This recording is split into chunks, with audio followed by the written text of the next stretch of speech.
تو وقت بہت کم رہ گیا ہے، اسی لیے ہم نے ترجمۃ الباب بھی نہیں پڑھا، صرف حدیث پڑھ دی۔ مختصر سی تشریح اس حدیث کی میں کروں گا اور پھر آپ حضرات سے کچھ عرض کروں گا، بلکہ ملا جلا کر عرض کروں گا۔ یہ جو کتاب ہے بخاری شریف، یہ بڑی اہم کتاب ہے۔ اس کتاب کے مصنف بہت پائے کے محدث تھے ہی، اور انہوں نے ہر عنوان کے تحت قرآن مجید کی وہ آیت بھی نقل کی ہے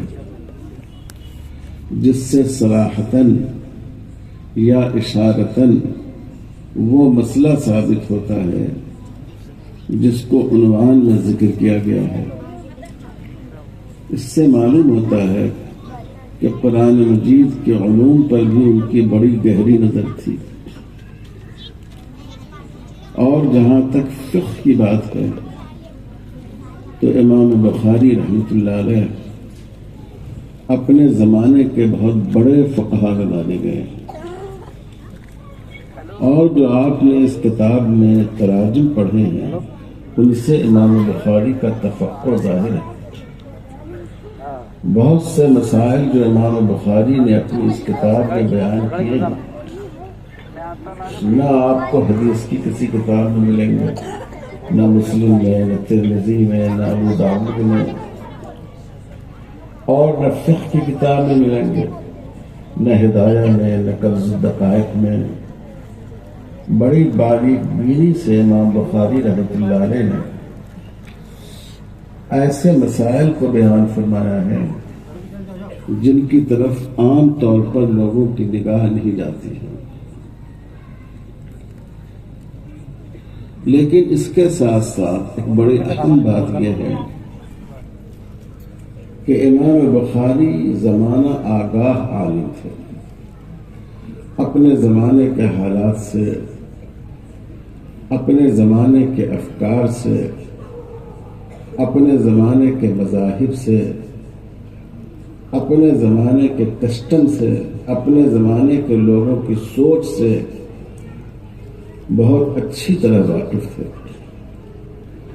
اب اسی کو دیکھیے کہ انہوں نے اپنی کتاب کا جو آخری باب قائم فرمایا ہے، اور اس کتاب کی ایک ذیلی فصل ہے، ذیلی عنوان ہے جس کو آپ نے ابھی پڑھا ہے، وہ ہے کتاب التوحید۔ امام بخاری رحمۃ اللہ علیہ کو بظاہر اس بات کو لانا چاہیے تھا کتاب الایمان کے تحت۔ توحید کا تعلق کس سے ہے؟ ایمان سے ہے، عقیدے سے ہے، لیکن امام بخاری نے وہاں ذکر کرنے کے بجائے بالکل کتاب کے آخر میں ذکر فرمایا کتاب التوحید کا۔ رسول اللہ صلی اللہ علیہ وسلم کا ایک ارشاد نقل کیا گیا ہے، من کان آخر قولہ لا الہ الا اللہ فقد دخل الجنہ۔ جس شخص کی آخری بات لا الہ الا اللہ ہو، کلمہ توحید ہو، تو وہ انشاءاللہ ضرور جنت میں داخل ہوگا۔ امام بخاری رحمۃ اللہ علیہ نے اس بات کی طرف اشارہ فرمایا ہے کہ ہم سب کو اس بات کی فکر کرنی چاہیے کہ ہمارا خاتمہ اللہ کی توحید پر ہو، اللہ کے یقین پر ہو۔ زندگی میں اگر ہم نے کروڑ بار بھی کلمہ لا الہ الا اللہ پڑھا ہو، لیکن اخیر میں ہماری زندگی بدل جائے، خدا نخواستہ ہم شرک و کفر میں مبتلا ہو جائے، تو پھر جنت میں ہمارے لیے کوئی جگہ نہیں۔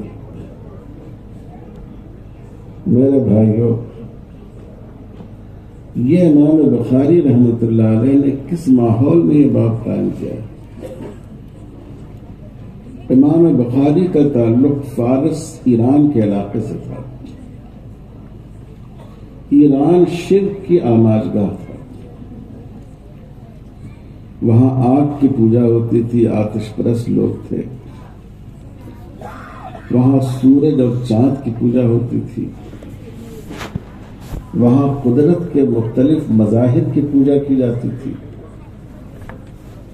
تو امام بخاری رحمۃ اللہ علیہ کو عقیدہ توحید کی اہمیت کا بہت زیادہ احساس تھا. آدمی جب مخالف ماحول میں ہوتا ہے تو آدمی کو کسی اہم چیز کا احساس زیادہ رہتا ہے. دیکھیے جب کورونا کی وبا تھی تو اس وقت لوگ زیادہ احتیاط سے پرہیز کرتے تھے، ماسک بھی لگاتے تھے. تو امام بخاری اس نسل سے تعلق رکھتے تھے، اس ملک سے تعلق رکھتے تھے جو شرک میں ڈوبا ہوا تھا. اس لیے ان کو یہ فکر تھی کہ کوئی شخص اس حال میں دنیا سے نہیں جائے کہ وہ اللہ تعالیٰ کی توحید پر یقین سے محروم ہو.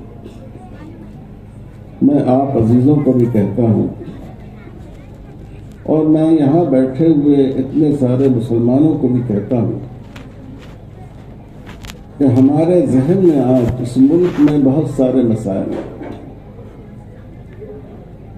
ہر دن ہم یہ خبر پڑھتے ہیں کہ ملک کے کسی حصے میں کسی مسلمان نوجوان کی موب لنچنگ ہو گئی. شاید اخبار میں کوئی دن آج کل اس خبر سے خالی ہوتا ہے. خاص کر اتر پردیش اور مدھیہ پردیش میں مسلسل ایسے واقعات پیش آ رہے ہیں. لیکن کیا موب لنچنگ حضور صلی اللہ علیہ وسلم کے زمانے میں نہیں ہوتی تھی؟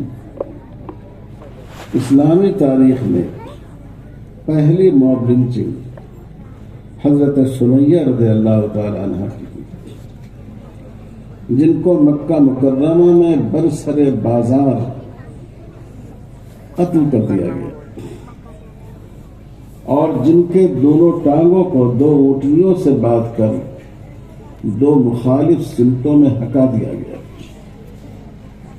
لیکن اس کے باوجود عقیدہ توحید سے وہ ذرا بھی پیچھے نہیں ہٹے. ان کے شوہر حضرت یاسر کی جان لے لی گئی. ان کے صاحبزادے حضرت عمار کی موب لنچنگ کی کوشش کی گئی. آپ سیرت کی کتابوں میں پڑھیں گے، بخاری میں بھی وہ روایت آئی ہے.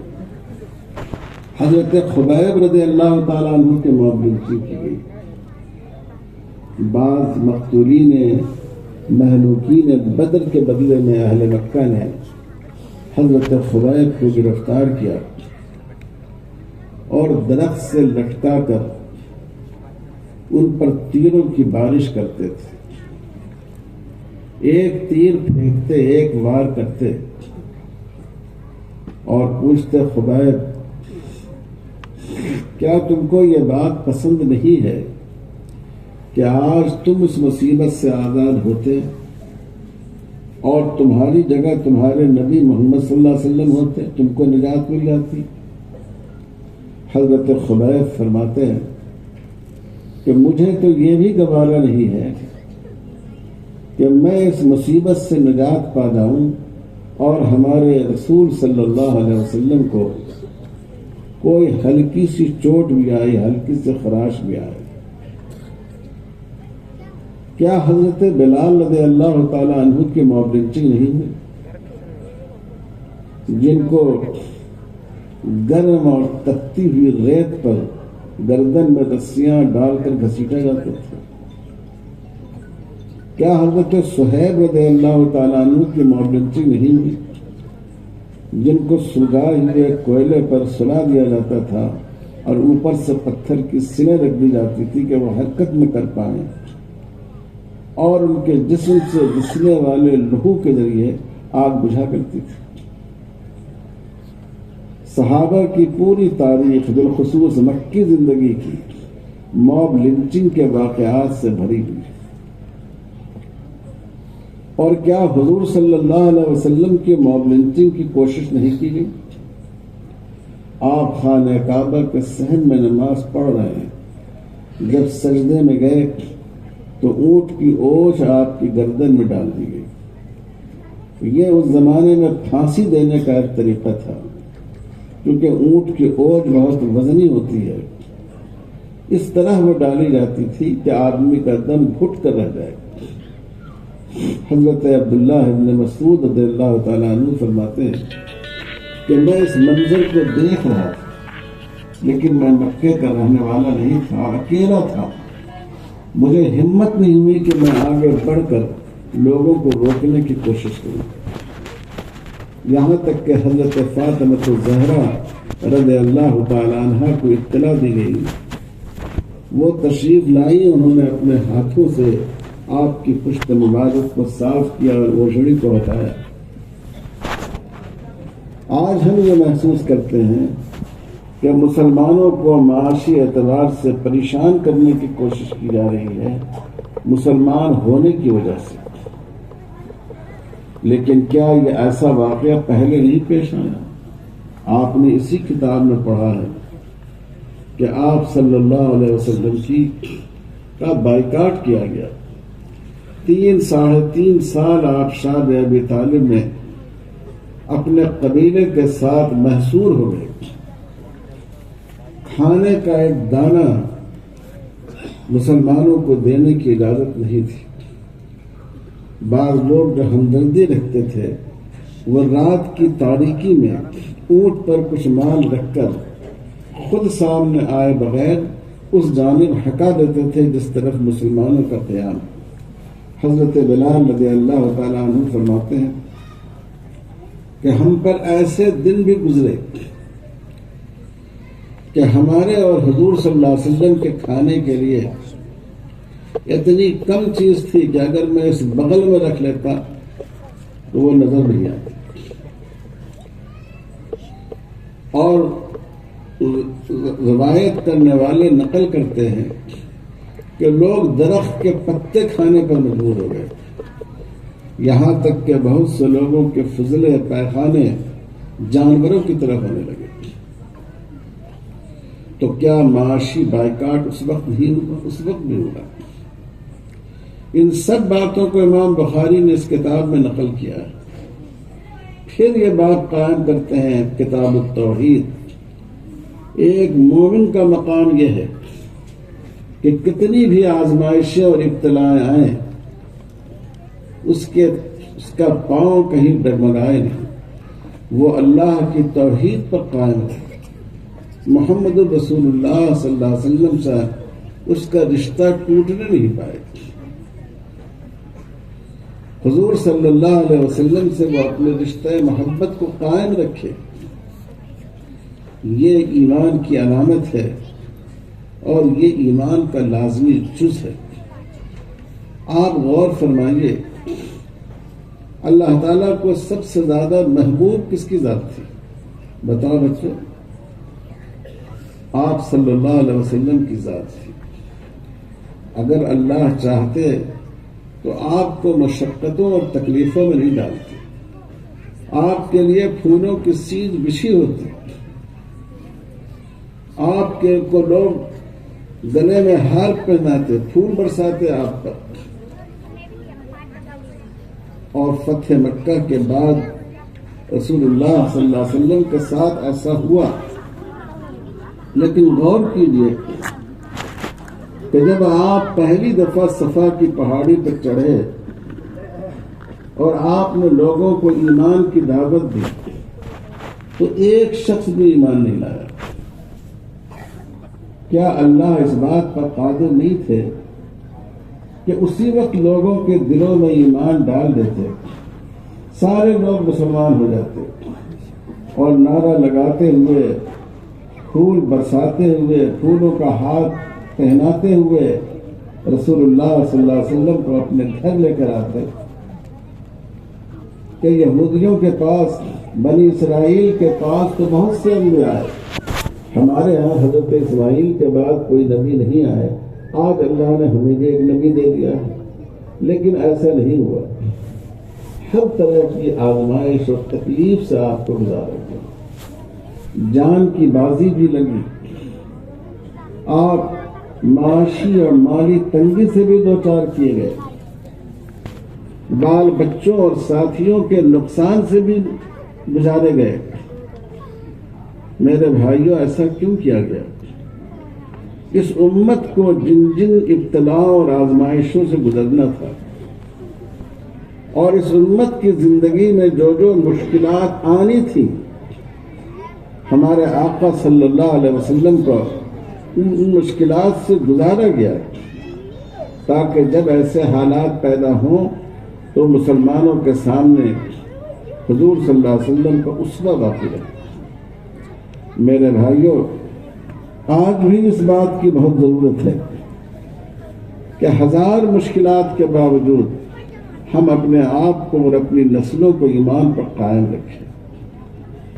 ابھی عصر بعد ہم اپنے بعض عزیزوں سے جن سے پہلے سے تعلق رہا ہے، ان کے کاموں کے بارے میں، ان کی خدمات کے بارے میں پوچھ رہے تھے، جو مکتب کا نظام چلاتے ہیں۔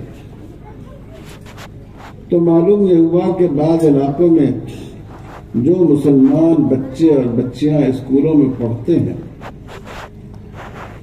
اب یہ صورتحال ہو گئی ہے 2014 کے بعد کہ جو ہمارے برادران وطن کے تہوار آتے ہیں، اس تہوار کو پوری قوت کے ساتھ اسکولوں میں منایا جاتا ہے۔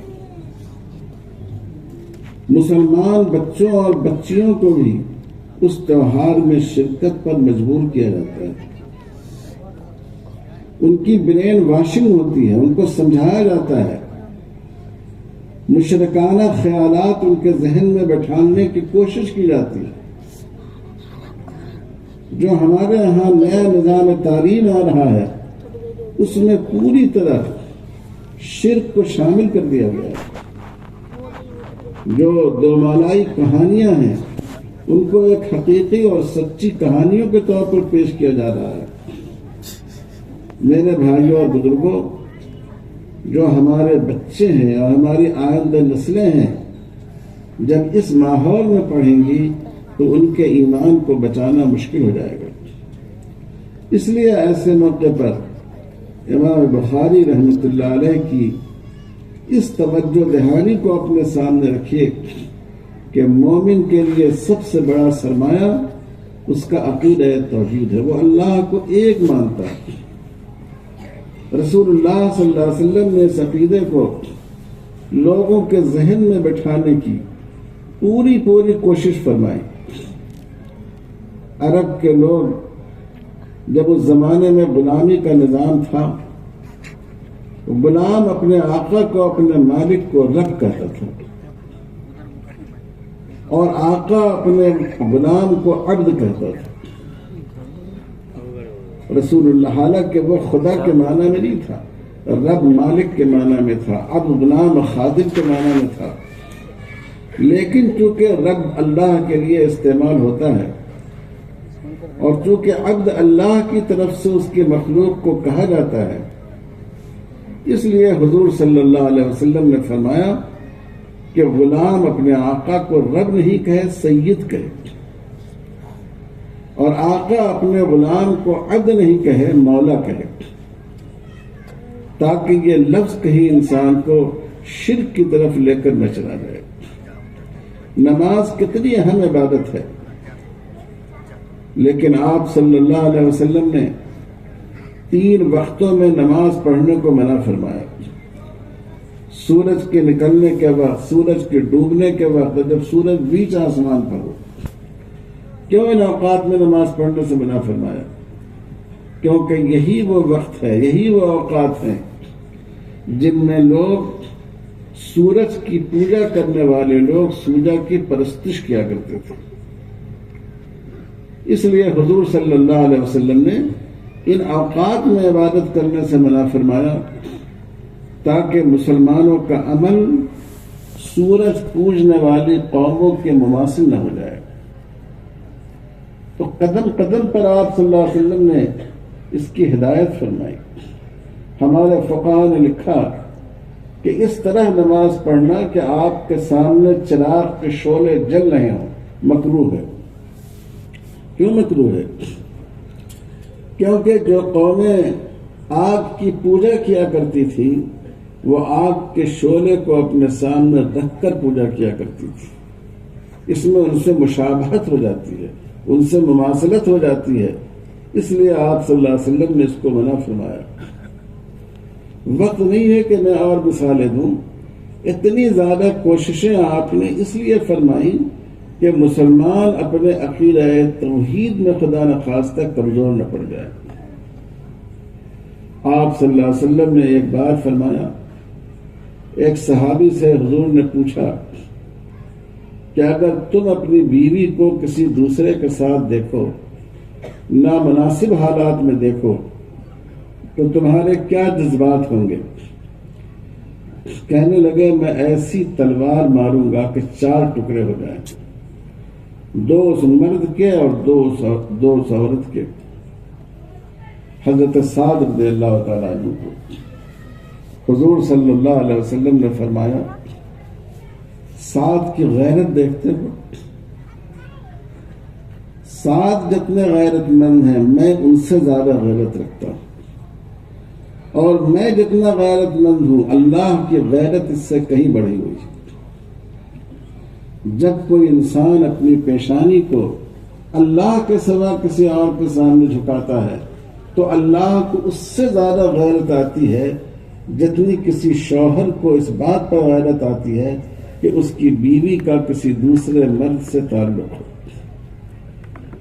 میں آپ کو یہ اس لیے کہہ رہا ہوں، یہ جو ہندوتوا کی تحریک ہے اس میں کوشش کی جا رہی ہے کہ مسلمانوں کے ذہن کو آہستہ آہستہ مشرکانہ بنا دیا جائے۔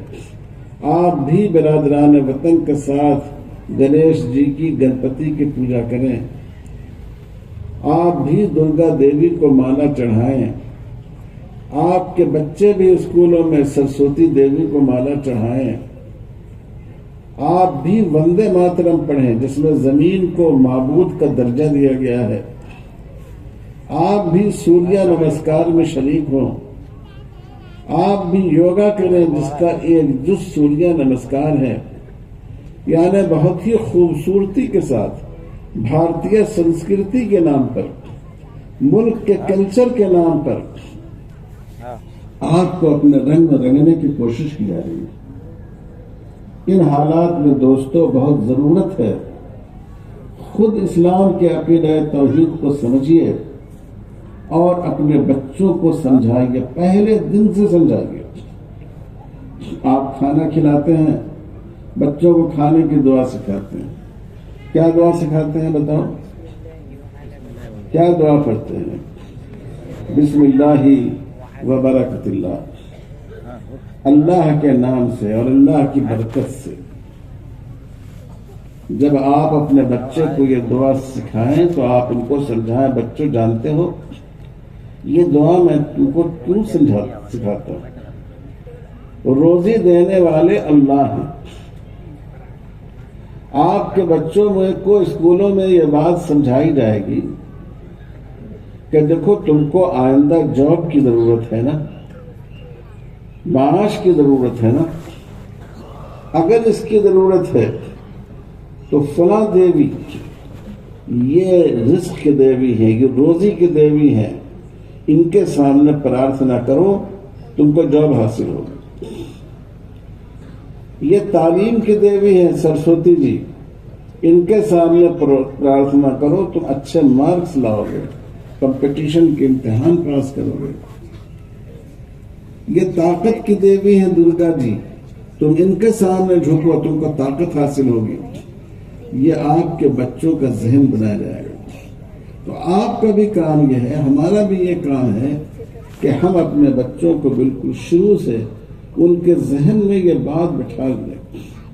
جیسے بچے کے ذہن میں یہ بات بیٹھ جاتی ہے کہ یہ میری ماں ہے، یہ میرے باپ ہے، اسی طرح ان کے ذہن میں خدا کا تصور اور خدا کے رسول صلی اللہ علیہ وسلم کا تصور بھی بیٹھ رہا ہے، کیونکہ خدا کا تعلق ماں باپ کے تعلق سے بھی بڑھ کر۔ اسی کی طرف کے لیے امام بخاری رحمۃ اللہ علیہ نے اخیر میں یہ باب قائم فرمایا. میں اس موقع پر ایک بات اور بھی عرض کر دیتا ہوں. اللہ پر ایمان کے تقاضوں میں یہ بھی ہے کہ آدمی اپنی پوری زندگی کو اللہ تعالیٰ کے احکام کے سانچے میں ڈال دے. ہم لوگوں نے اپنا مزاج یہ بنا لیا کہ جب ہم عبادت کرتے ہیں تو اللہ کے حکم کے مطابق، ابھی رمضان مبارک کا مہینہ آنے والا ہے، دن بھر میں دسیوں لوگ روزے کے مسائل پوچھتے ہیں. فلاں بات سے تو روزہ نہیں ٹوٹ جائے گا، فلاں چیز روزے میں کر سکتے ہیں یا نہیں کر سکتے ہیں. یہاں تک لوگ پوچھتے ہیں کہ روزے میں تھوک نکل سکتے ہیں کہ نہیں نکل سکتے ہیں. لیکن جو زندگی کے دوسرے مسائل ہیں، ان کے بارے میں ہم نے اپنا تعلق اللہ کے دین سے توڑ دیا ہے. ایک لڑکے کی شادی ہونے والی ہے،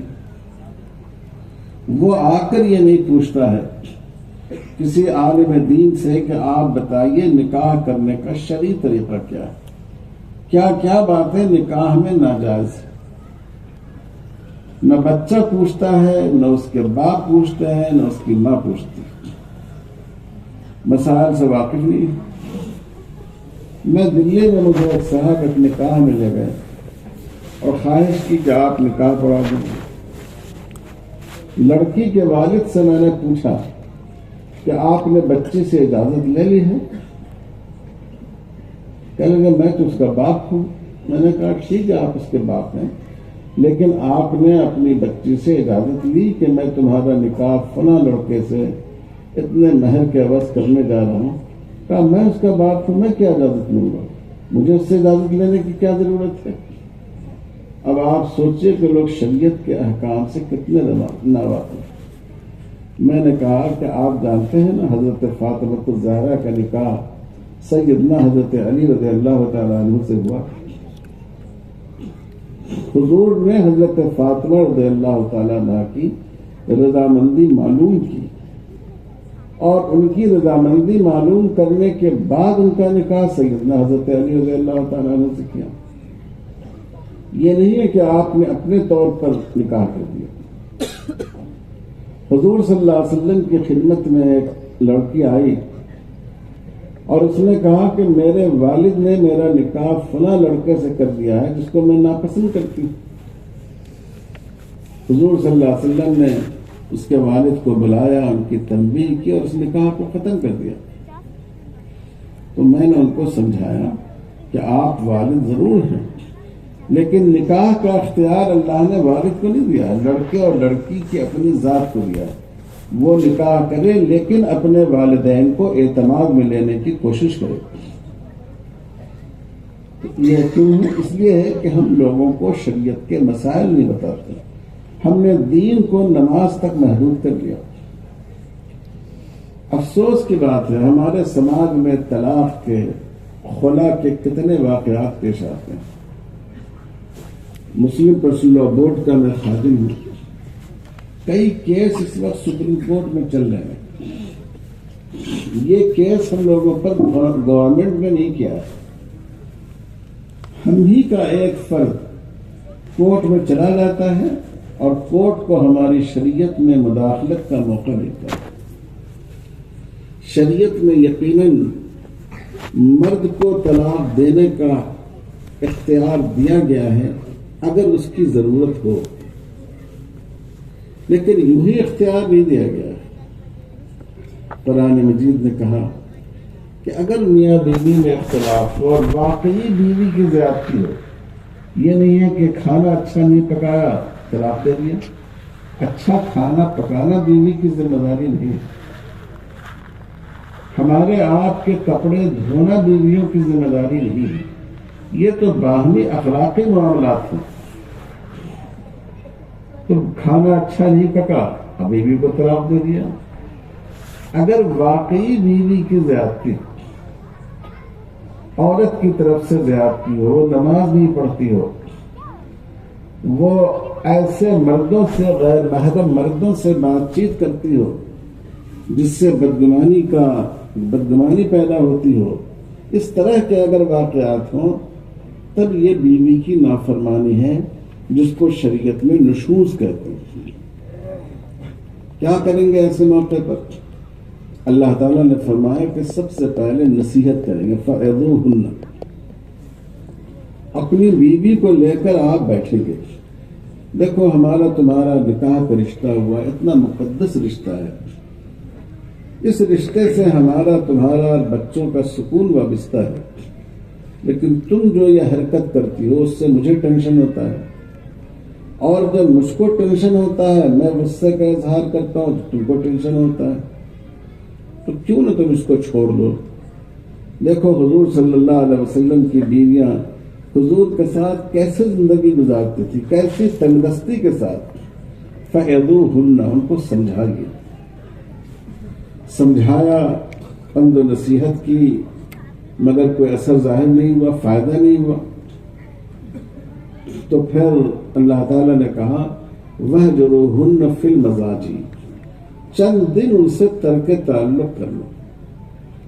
یہ مطلب نہیں ہے کہ ان کو میکے بھیج دو مار پیٹ کر، یہ بھی مطلب نہیں ہے کہ پورے گھر کے سامنے ان کو اپنے کمرے سے باہر نکال کر رسوا کرو، گالی دو، سب و شتم کرو، نہیں، اپنے ہی کمرے میں رکھتے ہوئے چند دنوں ان سے ترک تعلق کرو، چند دن ان سے تعلق نہ رکھو اپنی خفگی کے اظہار کے لیے۔ اگر اس سے اصلاح ہو جائے پھر میل محبت کے ساتھ رہو، اگر اس سے بھی اصلاح نہ ہو تو بہت ناپسندیدگی کے ساتھ قرآن مجید نے اجازت دی فَضْرِبُوهُنَّ، ان کی تنبیہ کر سکتے ہو، ہلکی پھلکی ان کو ہلکے پھلکے طور پر ان کو مار سکتے ہو۔ مارنے کا مطلب یہ نہیں ہے کہ اپنی لاٹھی آزمائی جائے بیوی پر، گھوسے سے مار رہے ہیں، بال پکڑ کر کھینچ رہے ہیں، دیواروں سے ٹکرا رہے ہیں، ایسے واقعات بعض سامنے آتے ہیں کہ کلیجہ ڈول جاتا ہے۔ میں بعض لڑکوں کو سمجھاتا ہوں کہ آخر تمہاری بھی تو بیٹیاں ہوں گی، تم جب اپنی بیوی پر ہاتھ اٹھاتے ہو تو اپنی بیٹیوں کا تو تصور کرو کہ اگر اس کے ساتھ تمہارے داماد کا یہ سلوک ہو تو تم پر کیا گزرے گی۔ تو یہ مطلب نہیں ہے۔ حضرت عبداللہ ابن عباس رضی اللہ تعالیٰ عنہ نے فرمایا یہ آپ ہمارا رومال دیکھ رہے ہیں نا، آپ لوگ اس طرح ہمارے رومال سے، کپڑے سے، آپ سوچئے اس سے کوئی چوٹ لگے گی؟ مولانا نظام الدین صاحب تو شاید میری اس بات پر ہنسیں گے، اور ہمارے فقہا نے لکھا، علامہ شامی وغیرہ نے، کہ جو مسواک ہوتی ہے مسواک سے ایسے ایسے مارتے، جو برش ہوتا ہے اس سے ایسے ایسے مارتے، یعنی مارنا مقصود نہیں ہے، احساس دلانا مقصود ہے کہ تم اس نوبت پر آ گئی، اتنی ضد پر آ گئی کہ اب دیکھو مجھ کو تم پر ہاتھ اٹھانا پڑ رہا ہے۔ پھر بھی حضور صلی اللہ علیہ وسلم نے فرمایا کہ لا یضربہن الا شرارکم، تم میں سے جو خراب لوگ ہوں گے وہی اپنی بیویوں پر ہاتھ اٹھائیں گے۔ حضرت عائشہ رضی اللہ تعالیٰ عنہ فرماتی ہیں کہ حضور نے کبھی اپنی کسی بیوی پر ہاتھ نہیں اٹھایا، حالانکہ آپ کی 9 بیویاں تھیں، آپس میں کشمکش بھی ہوتی۔ ایسا نہیں ہے کہ حضور صلی اللہ علیہ وسلم آپ کے ازواج کے درمیان کبھی کوئی ناچاقی نہیں ہوتی تھی، حضور صلی اللہ علیہ وسلم برداشت کرتے تھے۔ ام المومنین سیدنا حضرت عائشہ رضی اللہ تعالیٰ عنہ ایک بار حضور صلی اللہ علیہ وسلم کے درمیان، ان کے درمیان تھوڑی سی کہا سنی ہو گئی۔ حضور نے حضرت عائشہ اللہ تعالیٰ سے فرمایا کہ دیکھو ایسا کرتے ہیں، اگر تم کہو تو کسی کو حکم بناتے ہیں، کسی کو بلاتے ہیں، اور وہ ہم دونوں کی بات سن کر فیصلہ کر دیں۔ حضرت عائشہ اللہ تعالیٰ راضی ہو گئی، کہا ٹھیک ہے، کہا کس کو حکم بنائے؟ حضرت عائشہ نے عرض کیا کہ آپ ہی جس کو مناسب سمجھے آپ ہی بتائیے۔ حضور نے فرمایا کہ حضرت عمر کو حکم بنائیں؟ کہا نہیں، وہ تو بہت تیز آدمی ہے، میں ان کو حکم نہیں مانتی۔ کہا اچھا تمہارے والد حضرت ابو بکر رضی اللہ تعالیٰ عنہ کو حکم بناؤں؟ کہا ہاں میں اس پر راضی ہوں۔ حضور صلی اللہ علیہ وسلم نے حضرت ابو بکر صدیق رضی اللہ تعالیٰ عنہ کو بلایا اور آپ حضرت عائشہ ان کے سامنے بیٹھ گئے. پھر آپ نے حضرت عائشہ سے فرمایا کہ تم بات شروع کرو گی یا میں بات شروع کروں؟ کہا نہیں، آپ ہی شروع کیجیے. اب حضور نے حضرت ابو بکر سے فرمایا کہ اصل میں میرے درمیان اور عائشہ کے درمیان تھوڑی سی رنجش پیدا ہو گئی ہے. حضرت ابو بکر اگرچہ حضرت عائشہ کے بعد تھے، لیکن وہ تو حضور صلی اللہ علیہ وسلم کے جانثار تھے. اتنا غصہ آیا ان کو کہ اٹھے اور فوراً حضرت عائشہ کی پیٹھ پر 2 تھپڑ زور سے رسید کر دیا. حضرت عائشہ بھاگی، جا کر حضور صلی اللہ علیہ وسلم کے پیٹھ کے پیچھے چپک گئی. حضور نے حضرت ابو بکر سے فرمایا کہ ہم نے تو آپ کو معاملہ سلجھانے کے لیے بلایا تھا، آپ نے تو اور خراب کر دیا. تو پھر تو آپ جائیے، ہم لوگ خود ہی آپس میں بات کر لیں گے. پھر حضرت ابو بکر رضی اللہ تعالیٰ عنہ چلے گئے. پھر حضور نے حضرت عائشہ رضی اللہ تعالیٰ عنہ سے کہا کہ اچھا آؤ ہم لوگ آپس میں بات کرتے ہیں. کہنے لگے میں نہیں آتی. حضور نے فرمایا کہ ابھی تو تم میری پیٹھ سے چپکی جا رہی تھی اور اب دور بیٹھی ہوئی ہو، اب قریب آنے کو بھی تیار نہیں ہو. تو عرض کرنے کا مقصد یہ ہے کہ رنجش حضور کی زندگی میں بھی پیدا ہوتی تھی اور یہ پیدا ہونا ضروری تھا تاکہ امت کے سامنے نمونہ رہے. اور حضور نے عورتوں کو کتنا اونچا مرتبہ دیا. اتنے مسلمان یہاں بیٹھے ہیں، بتائیے اگر کوئی آدمی حضور صلی اللہ علیہ وسلم سے ناراض ہو، وہ مسلمان ہو سکتا ہے؟ باقی رہ سکتا ہے؟ نہیں رہ سکتا. لیکن حضور صلی اللہ علیہ وسلم نے اپنی بیویوں کو آپ سے ناراض ہونے کا حق دیا. ایک بار حضرت عمر رضی اللہ تعالیٰ عنہ نے اپنی بیوی کو ڈانٹا، انہوں نے پلٹ کر جواب دے دیا. حضرت عمر نے فرمایا تمہاری اتنی ہمت تو میری بات کا پلٹ کر جواب دو. کہنے لگے کہ آپ کیا کہتے ہیں؟ آپ کی بیٹی حضرت حفصہ جو حضور کی بیوی ہیں، وہ حضور کو جواب دیتی ہیں، 3 دن ان سے بات چیت بند کر لیتی ہیں. تو اس سے اندازہ کیجئے کہ حضور صلی اللہ علیہ وسلم نے اپنی ازواج کو اپنے سے ناراض ہونے کا بھی حق دیا. ایسی خوشگوار زندگی تھی آپ کی گھریلو. ہم لوگ کیا اپنے گھروں میں ایسی زندگی دیتے ہیں؟ اور اگر ایسی زندگی ہو تو کیا دنیا انسان کے لیے جنت نہیں بن جائے گی؟ ایک بار حضور نے حضرت عائشہ رضی اللہ تعالی عنہا سے فرمایا کہ عائشہ جب تم خوش ہوتی ہو تب بھی میں جان لیتا ہوں، ناراض ہوتی ہو تب بھی میں جان لیتا ہوں. کہنے لگے وہ کیسے؟ کہا جب تم خوش ہوتی ہو اور قسم کھانی ہوتی ہے تو کہتی ہو محمد صلی اللہ علیہ وسلم کے رب کی قسم، اور جب ناراض ہوتی ہو تو کہتی ہو حضرت ابراہیم کے رب کی قسم، کعبہ کے رب کی قسم. تو حضرت عائشہ ہنسنے لگی. فرمایا اللہ کے رسول، یہ صرف زبان پر ہوتا ہے، دل میں تو ہمیشہ آپ کی محبت بسی ہوتی ہے. کتنی خوشگوار تھی رسول اللہ صلی اللہ علیہ وسلم نے، کیسی خوشگوار گھریلو زندگی کا نمونہ ہمیں دیا. ان تمام کوششوں کے باوجود اگر مسئلہ حل نہ ہو تو پھر کسی کو، خاندان کے بزرگ کو، کسی بڑے عالم کو بلا کر میاں بیوی کو آپس میں معاملے کو سلجھانا چاہیے، جیسا کہ حضور صلی اللہ علیہ وسلم نے حضرت ابو بکر صدیق رضی اللہ تعالیٰ عنہ کو بلایا. پھر بھی مسئلہ حل نہ ہو، کوئی صورت نہ بن پڑے، تب شریعت نے اجازت دی ہے کہ مرد اپنی بیوی کو 1 طلاق دے، لفظ طلاق کے ذریعے پاکی کی حالت میں، جس میں وہ بیوی کے قریب نہیں گیا ہو، ایک بار کہہ دے کہ میں نے تجھے طلاق دیا. اس 1 طلاق کا فائدہ یہ ہے کہ اگر دونوں کو شرمندگی ہو واپس لوٹا سکتے ہیں. تو دیکھیے طلاق کا یہ پروسیجر رکھا گیا تھا. اور 3 طلاق تو بالکل آخری چیز تھی کہ جس کے بعد رشتے کو باقی رکھنا ہی نہیں ہے. یہ 3 طلاق کی گنجائش شریعت میں کا حکم کیوں رکھا گیا؟ یہ لوگ سمجھتے ہیں کہ اس میں عورتوں کی تذلیل ہے. عورتوں کی تذلیل نہیں ہے، اس میں عورتوں کے وقار کی حفاظت کی کوشش کی گئی. زمانہ جاہلیت میں طلاق کی کوئی گنتی ہی نہیں تھی، 100 بار طلاق دیتا اور جب چاہتا پھر بیوی کو اٹھا کر لے آتا. یعنی ایک کچڑا ہے، جب چاہا ڈسٹ بین میں ڈال دیا، جب چاہ اٹھا کر لے آیا. اسلام نے اس کو ختم کیا. اسلام نے کہا کبھی ہو جاتی ہے بدمزگی، شدت غضب، 1 یا 2 طلاق کی اجازت ہے. اگر 3 طلاق تم نے دے دی پھر تم اس بیوی کو اپنے گھر واپس نہیں لا سکتے. یہ عورتوں کے وقار کے تحفظ کے لیے اسلام نے 3 طلاق کے بعد یہ حکم رکھا تھا. لیکن ہم لوگ دیکھیں اپنے معاشرے کو کہ کس طرح ہمارے ہاں طلاق کے واقعات پیش آتے ہیں اللہ تعالیٰ سے بے خوف ہو کر.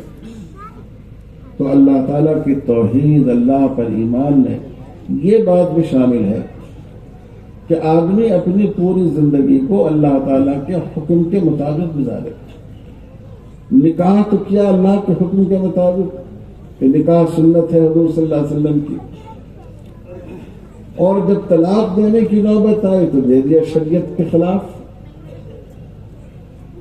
خود بدنام ہوتے ہیں، اپنی زندگی کو خراب کرتے ہیں، اور ہم آپ اپنی وجہ سے اپنے دین کو اور اپنی شریعت کو بدنام کرتے ہیں.